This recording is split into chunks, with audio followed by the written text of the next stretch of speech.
Many things I did and I saw were an encouragement to my understanding of the Bible and the teachings of Jesus. And yet there was also disappointment and delusion. But that was in the commercialism and sadness of what I saw and heard. When I first spoke of having a sabbatical, going to the Holy Land didn't even cross my radar. It was Roy who suggested it, and I knew straight away that it was the right thing to do. But how should I go about it? How should I approach it? I contacted several people from the Baptist Missionary Society, including the former director, recently retired. He revised, I read several books, and tried to go on a tour with a specialist group. Sadly, there were no people going October, November. However, I was put in touch with a regional minister who was taking Baptist ministers on a tour, visiting many of Israel's Baptist churches in the hope of twinning with them. At a deacons meeting, I brought up the possibility of returning with having twinned us with a church in Israel, and I sought their counsel. In general, it was received well, as long as no political bias was their main objective. I have to say, in all the churches I visited, which must be about 8, it was their desire for Jesus to be worshipped, honored and adored was their main purpose. There was a hunger for knowing Jesus, in sharing Jesus with others, in serving Jesus in their community, often despite opposition from Muslims or the Greek Orthodox. It was refreshing and exciting. Most churches had teens, 20s or 30s in their congregations who worshiped God with passion and excitement. There were many who played instruments, and a variety of them too. But I'm getting ahead of myself.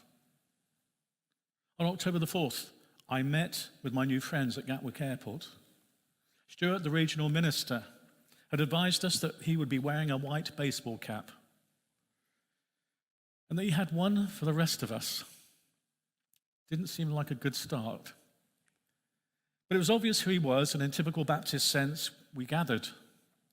And in typical Baptist sense and nature, some rebelled and refrained from wearing one. I was one of them. This photo was taken outside Nazareth Baptist School. It's adjacent to Nazareth Baptist Church.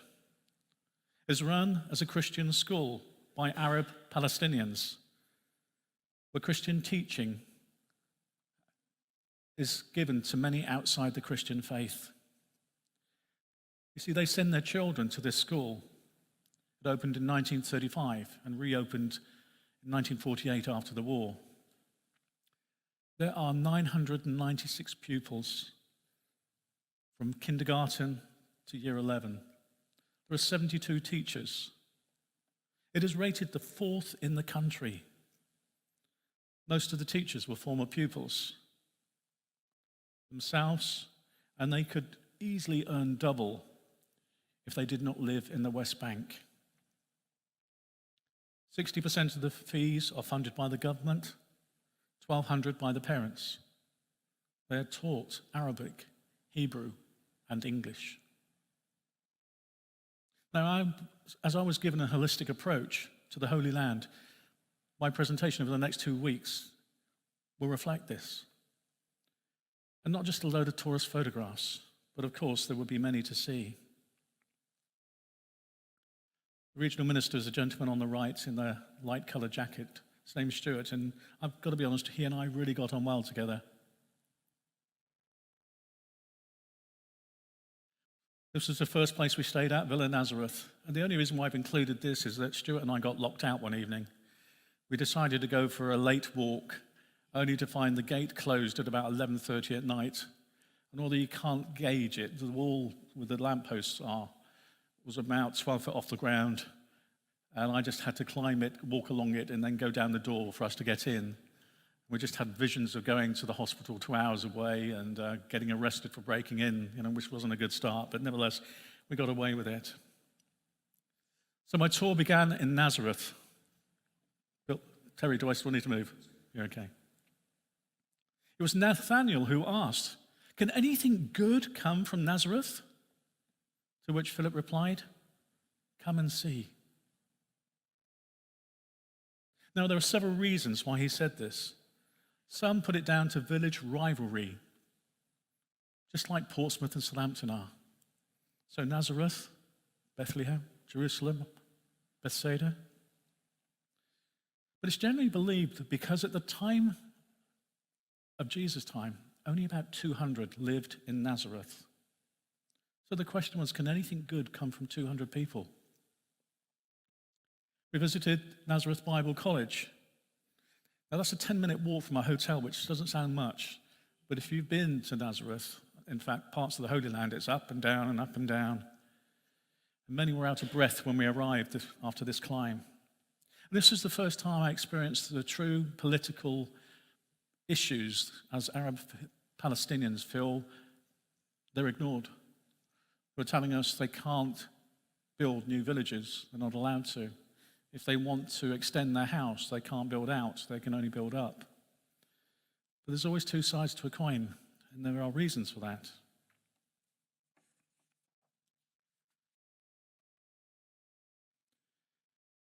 Now in Nazareth is a very special place called Nazareth Village. At the top you can see a hospital. It's a Scottish-run hospital. Now the land before them, in front of it, was just barren, empty land.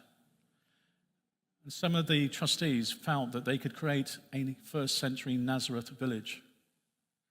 And it's such an exciting place because you actually see what Israel or Nazareth would have been like in Jesus' time. Volunteers come and work the land. I found it an incredibly powerful place. The land had been derelict for quite some time, and they started to clear it away and build areas of shepherd pen. And then the land, the soil, the hardness of the soil. And I did get 3 photographs, which you're not seeing this morning, of the parable of the sower, where you can see how difficult it could be to grow things. And yet there was an incredible amount of bounty there. Those cauliflowers were literally that big. And yet looking at the ground that you saw before, how would you expect something to grow there? That's my experience of Israel. God is blessing that nation, that land. Pomegranates were that size. It's just amazing. Every year, an increase of 25,000 people come to this place. And this year, I believe, 250,000 came to see it. I have to say it's a must for any pilgrim. Mary's well. Apparently, this is where the angel appeared to Mary, at the well and also possibly at the house. It's dried up. Nothing really to say about it other than the fact I could have stood where an angel stood. We stayed in Nazareth for 3 nights, traveling to various sites, and only visited the Church of the Annunciation on our last day, although we walked past it on several occasions. It is said to be built upon Mary's house. Just around the corner, in a covered market, a souk, is a synagogue. As with most biblical places, they're down many steps and underneath other buildings. Luke 4 records in verses 18 to 19, where Jesus picked up the scroll and read, "The Spirit of the Lord is on me to proclaim good news to the poor. He has sent me to proclaim freedom for the prisoners and recovery of sight for the blind, to set the oppressed free, to proclaim the year of the Lord's favor." This was where it was read. This is where Jesus was. And it's even possible that the floor is the original floor. And I could have stood where Jesus read that scripture. It was a powerful and moving experience. But sadly, many would not even know its existence. It was unassuming rather than a statement of Mary's birth.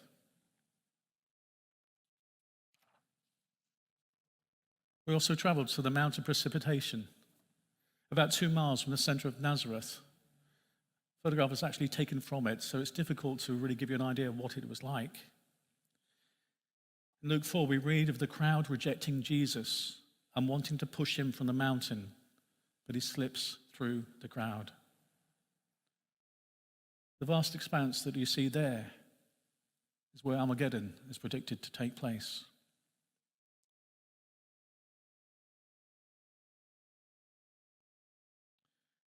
One of our first visits was to Cana. That morning fortunately coincided with a Baptist minister's breakfast. Sadly, we could not join them, but we relished in the fellowship together.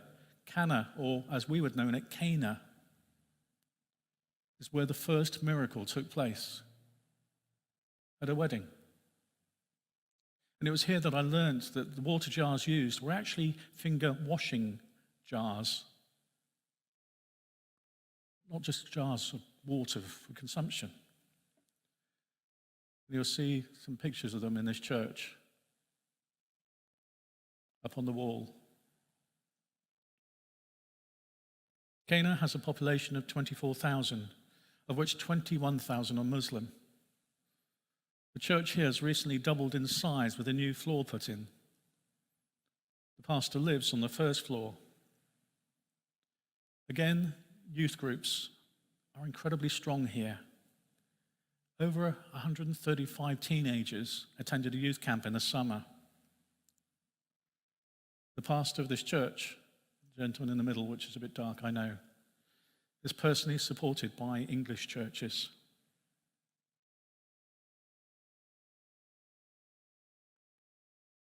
So we left Nazareth, a heavily populated town of 80,000, and set for Jericho, a distance of about 75 miles.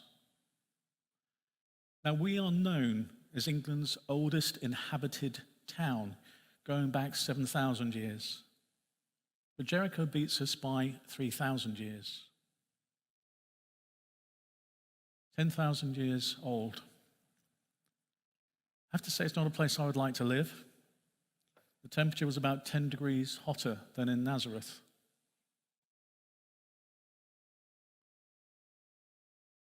En route, we stopped at the Mount of Temptation, where Jesus was tempted by Satan. And like many places, it's difficult to make it out, but that's a monastery up in the mountains. I think you, perhaps like me, would have thought Jericho was a great big massive place. It may have been, but what remains of it now is an area of land probably about twice the size of our car park and church. And sadly, the audio-visual that they show you clearly states that the walls did not tumble. How they know that, I don't know.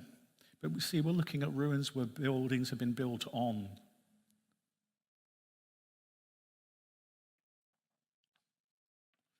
Now, Jericho is mentioned in the Old Testament and the New Testament.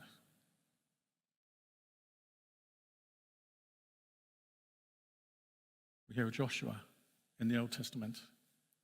But in the New Testament, Luke 19 tells us of Jesus entering Jericho, where a chief tax collector called Zacchaeus wanted to meet him.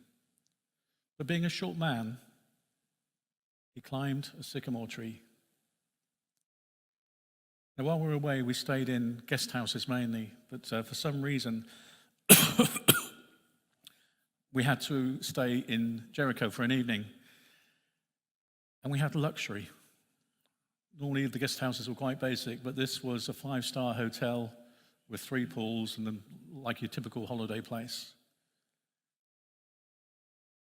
But Jericho is part of the West Bank. We weren't allowed to tell people when we arrived in Israel that we were staying in Jericho.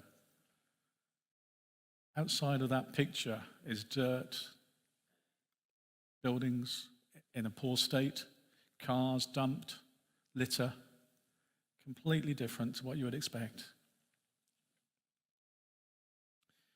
I think one of the excitements for me was to go to Qumran. Qumran is where the Dead Sea Scrolls were found. I know you've seen that photograph before. But the expanse of the wilderness in that area is just amazing. You sense the wilderness, its barrenness. That little hole that you see near the center of the screen is known as Cave 4, and that's where the majority of the scrolls were found. The shepherd boy threw a stone into the cave, not out of malice, but he was just checking to see if there were any animals in there that would have caused him harm. But as he threw the stone in, he heard some pottery break, and that's where the clay pots were found. As you would expect, it's near the Dead Sea. So that is where we went to next. Armed with trunks and plimsoll-like shoes, we walked a mile or so from the coach through commercial units offering Dead Sea mud massages, expensive exfoliation lotions, cocktails, food, and much more down to the sea.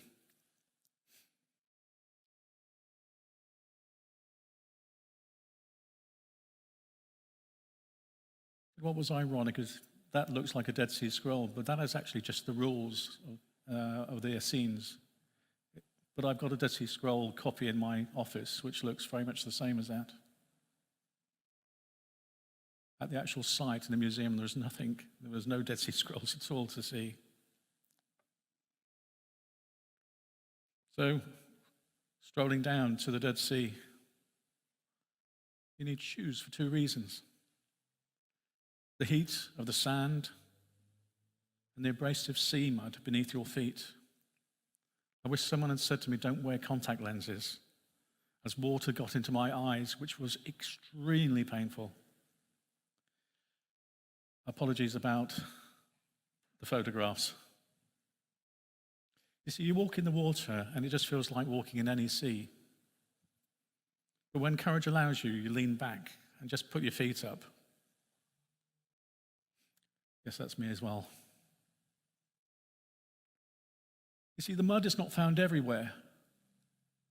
You have to look for people who are standing while covering themselves with mud and then join them.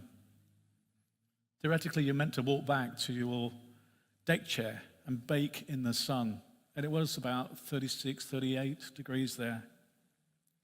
Time didn't allow us to do that, so I covered myself with mud, then washed it off and wondered why my skin was stinging so much. Glancing at my body, along with the sharp mud, were minerals that had cut into my skin. So I literally had cuts here, there, and everywhere. It lasted about 3 days. So, going around the Sea of Galilee, there's a place called Chorazin. Chorazin is mentioned in the Bible. Some of you may know, but it is not spoken of well. Woe to you, Chorazin. Woe to you, Bethsaida. It's at the top of the Sea of Galilee. And as you travel from here to Capernaum, which is about 2 miles, you then have the Mount of the Beatitudes, the Sermon on the Mount. Tagba, where Jesus cooked the fish on the shore, one of the resurrection appearances. And then to Magdala. You realize how close places are. Chorazin is a town also that rejected Jesus. Its black basalt volcanic remains tell the story. Several of the buildings had a Stonehenge connection. It seemed quite weird. A lot of the buildings had what we're familiar with seeing. In 1926, what is called the Seat of Moses was discovered by archaeologists. This is where the reader of the Torah, the first 5 books by Moses, sat. I don't know if that bloke realized he sat on Moses' seat. In Matthew 23, records Jesus saying, "The teachers of the law and the Pharisees sit in Moses' seat. So you must obey them and do everything they tell you. But do not do what they do, for they do not practice what they preach. They tie up heavy loads and put them on men's shoulders, but they themselves are not willing to lift a finger to move on." We follow the Ten Commandments, but Jews added another 613, known as the mitzvot. Capernaum is where Peter lived. Some 20 years ago, a Catholic priest excavated the area and discovered the ruins of the ancient city, built around a synagogue. The synagogue was built upon the site of the original one. All around it were houses, small, separated by courtyards or alleyways.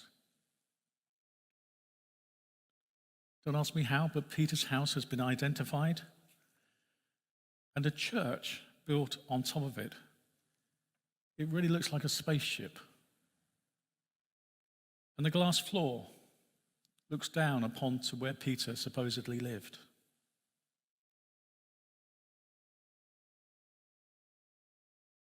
A highlight for me was seeing the Sea of Galilee. It was a bit hazy, but descending down to it just brought a smile to your face. Now, I know that the Sea of Galilee has reduced in size, and you can see this at times on the shoreline. The shoreline is further away from certain places or buildings. But what really amazed me was how far the Mount of Beatitudes, or where the Sermon on the Mount was spoken, was from the shore. It's got to be at least 1.5 miles. I just assumed it was just on the shoreline by the sea, but it wasn't. It was quite a distance. In many ways now, like in other places, there is an immaculate Catholic church set on beautiful grounds where you're just told to be quiet and move on quickly. It wasn't a place I wanted to stay in. I walked outside and imagined Jesus speaking to the crowd, the hunger of their hearts and minds, as well as stomachs. It was strange at times seeing powerboats, there are only one or two, with donuts pulling people along, as you do in a lot of seaside resorts. Upon visiting Tagba, where Jesus appeared to Peter after his fishing trip, cooking them breakfast on the shore, and where Jesus told Peter to look after his sheep, we ourselves embarked on a Sea of Galilee boat trip. It was just our group. There were about 10 of us. And a Union Jack was hoisted to our boat, and Christian worship songs were played as we traveled through the Sea of Galilee.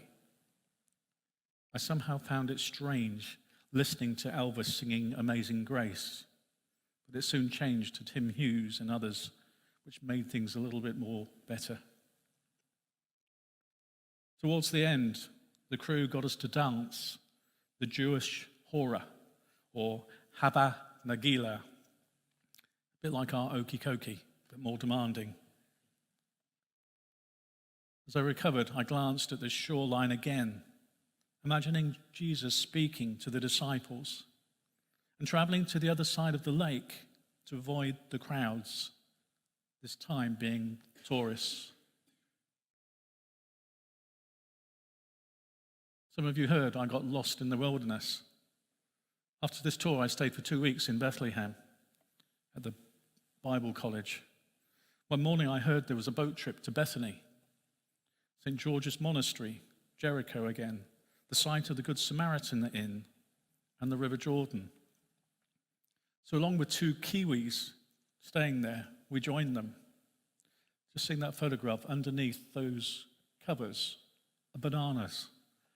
Thousands and thousands of bananas. It was great to visit Lazarus' tomb, to remember the story of Mary and Martha at Bethany. Bethany is now a no-go area for the police. Some places are that bad. I had no idea what St. George's Monastery looked like or where it was. So I was amazed by its location and difficulty in getting there. Knowing that the tour guides were also being taught, we went down and down and down and then up and up and up. Again, 38 degrees heat. So with these tour guides being taught by the tour leader, we went to the bottom, went to the monastery, and then decided we'll head up back. We should have realized something was wrong because we waited for an hour and a half. The bus had disappeared as well.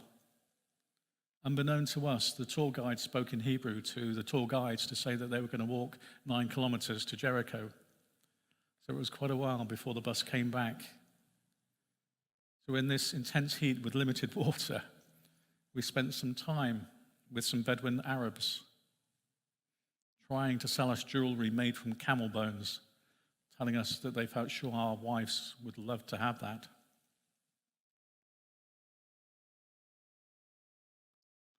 That's not the actual Bedouin site where we were, but that's just an example of one. Now, there are 2 sites where Jesus is reported to have been baptized by John. This one is the Jordan River Yardenit site. On one site, you have Israel, and on the other side, you have Jordan. And although you can't see it, there's an armed soldier on the left-hand side behind the person in white. In fact, as you walk through the car park, you are warned not to walk far because of mines. These mines are now being removed at the cost, or by the Vatican paying for them to be removed. What's strange about this particular site is in the land all around the River Jordan there are purpose-built churches, Greek Orthodox, let's say Anglican, various different denominations, but they're not used. They're just built and left there, which is quite strange.